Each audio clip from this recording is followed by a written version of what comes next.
अस्ति भर्खर भिडियो बनाए जस्तो लाग्छ 2 महिना भइसक्यो हुन्छ मलाई भिडियो नै बनाउन आउँदैन जस्तो फिल भइरहेको हुन्छ भने मलाई किन हो कसरी स्टार्ट गर्ने भन्ने कुरा नै आइडिया भइरहेको छैन मेरो माइन्डमा चाहिँ के भइरहेछ भने पर्फेक्ट भ्लग बनाउनु पर्छ एउटा दामी खालको मात्रै भ्लग बन्नुपर्छ भन्ने टाइपको स्टोरी टाइप भइसक्यो क्या दिमागमा पर्फेक्ट भ्लग बनाउने सोचमा त्यो स्टार्ट किक नै भइरहेको छैन क्या त्यही भएर अब चाहिँ जे यत्तिकै ऱ्यान्डम स्पोन्टेनियस त्यत्तिकै भए पनि म खिचेर राख्छु यो जस्तो प्र्याक्टिस भिडियो हो म अपलोड नगर्न पनि सक्छु गर्न पनि सक्छु अनि if you guys are interested यो मेरो जर्नी हेर्नको लागि ब्याम अहिले बेलुकाको 5 जति बजिरहेछ म भर्खर उठिरहेको छु बेलुकाको 5 बजी किन उठ्यो होला भनेर सोचाउँछ भने म चाहिँ नाइट सिफ्ट गर्छु आज भनिदिइहालौँ न होइन 5 स्टार प्रपर्टीमा नाइट अडिट गर्छु क्या नाइट सिफ्ट गर्छु त्यही भएर बिहान 7 बजीतिर आइपुग्छु म घर बेलुकाको 6-7 बजिसक्यो नाइटको कामबाट बिहान 7 बजे आएर सुतेर उठेर एकछिन बसेर अब फेरि 2-3 घन्टामा काममा जाने बेला हुन्छ नाइट यस्तै हुन्छ नाइट सिफ्ट यार के गर्ने यत्तिकै जस्ट भिडियो बनाउनको लागि मात्रै बनाएको यत्तिकै that's it for today bye by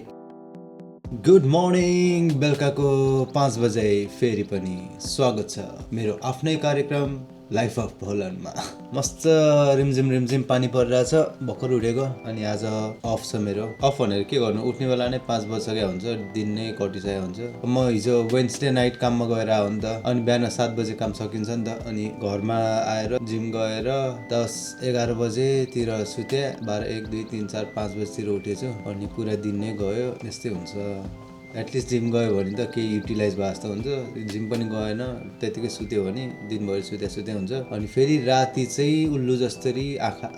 गरेर बस्नुपर्छ निन्द्रा नलाएर कि त दिउँसो चाहिँ 1-2 घन्टा मात्रै सुत्नुपर्छ 2-3 घन्टा मात्रै सकेसम्म नाइट सिफ्ट छोड्ने भनेर सोचिरहेको छु अब अर्को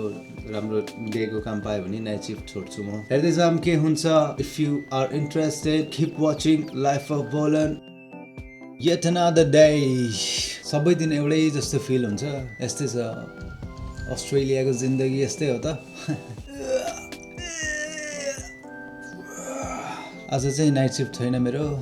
त्यही भएर हल्का चिल छ म यो नाइट सिफ्ट काम छोड्ने भनेर बसिरहेको छु अनि अहिले मैले गर्ने होटेलमै रिजर्भेसन एजेन्टको लागि भ्याकेन्सी खोल्या रहेछ त्यहाँ अप्लाई गरेको छु के हुन्छ I will let you know guys भयो भने सही हुन्छ आई मिन नाइटबाट एटलिस्ट डेमा त काम गर्नुपर्छ त्यो चाहिँ 9 to 5 जब हो this is me to my future self I'm gonna get that fucking job and I'm gonna stop doing overnight and move on to the day shift okay नयाँ दिन नयाँ सुरुवात मैले अहिलेसम्म यहाँ जति नेपालीहरू देखाएको छु नि अस्ट्रेलियामा खै यो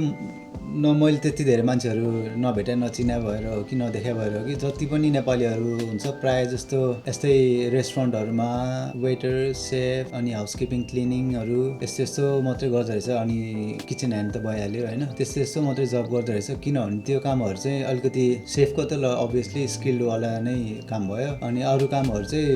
पाउनलाई अलिक सजिलो तर गाह्रो पनि छ तर त्यति धेरै अब रिक्वायरमेन्ट्सहरू हुँदैन नि त अरू कामहरू पाउनलाई चाहिँ त्यो चाहिँ अनि इजी उनीहरू चाहिँ इजी एक्सेसको लागि कतिले क्यासमा गरेर हुँदो रहेछ अनि कतिले ट्याक्स पनि गरेर हुँदो रहेछ त्यस्तो कामहरू अनि मलाई चाहिँ के लाग्यो भने म सुरुमा आउँदाखेरि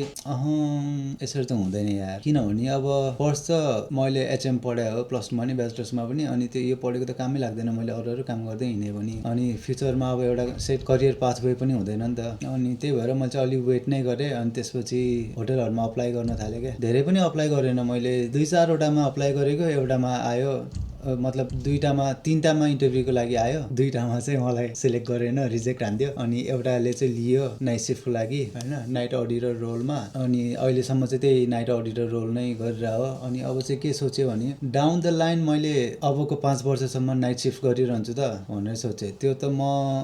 गर्दिनँ त्यो मलाई थाहा छ नि त स्लिपिङ साइकल मेरो मेन्टल हेल्थ त फक्टअप हुन्छ त यार यसरी नै नाइट सिफ्ट काम गरिराख्यो भने भनेर अनि अब चाहिँ म डेमा सिफ्ट हुनु लाग्यो खासमा मेरो यो इयरको टार्गेट चाहिँ प्रमोसन पाउने हो हैन तर अब मैले प्रमोसन हेर्ने भए नाइट सिफ्टमा मलाई नाइट ड्युटी म्यानेजर त टाइपको छ अपर्च्युनिटी तर म त्यो लिदिनँ अहिले किनभने या मलाई डेको काम गर्नु छ अब डेमा अब मैले अहिलेसम्म रिजर्भेसनमा काम गरेको छैन तर सिमिलर हो हैन नाइट अडिटर भइसकेपछि अभियसली त्यो सेम सिस्टम हुन्छ सिमिलर नै हो तर अब अहिलेसम्म गरेको छैन रिजर्भेसनमा अनि त्यहाँ भनेको फेरि फ्रेस स्टार्ट गर्नुपर्छ मैले त्यही छ अपडेट अहिलेसम्मको जे हुन्छ राम्रै सन्डेको लागि हुन्छ। आई होप मैले यो काम पाउँछु होला। आजलाई यति गरौँ, बाई बाई।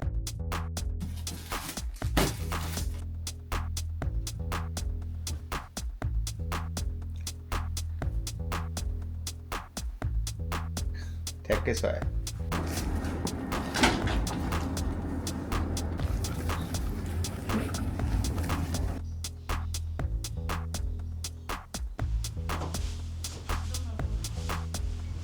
यो हाम्रो नयाँ घर, हामी नयाँ घरमा सरिसक्यो अनि आज हुँदैछ पार्टी।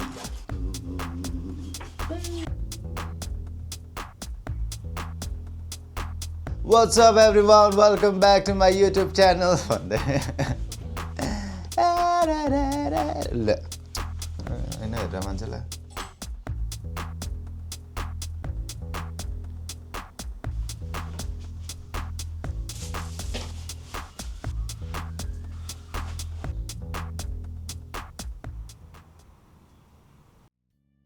हामी चाहिँ नयाँ घरमा सरिसकेको छ अहिले अनि मुभ भएको भिडियोहरू खिच्नुपर्ने भिडियो नै खिचेन मैले। सामानहरू मिलाइसकेको छ, अब अलिअलि आफ्नो पर्सनल लुगाहरू मात्रै मिलाउन बाँकी छ। घर सर्नेको 1-2 दिन त एक्साइटमेन्ट पार्टी साटी भयो अब। अनि आज चाहिँ 3rd डे हो के अरे। अनि अहिले चाहिँ काम भइरहेछ, केही नि भएको छैन, त्यस्तो चहल पहल केही छैन, चिल हो अब।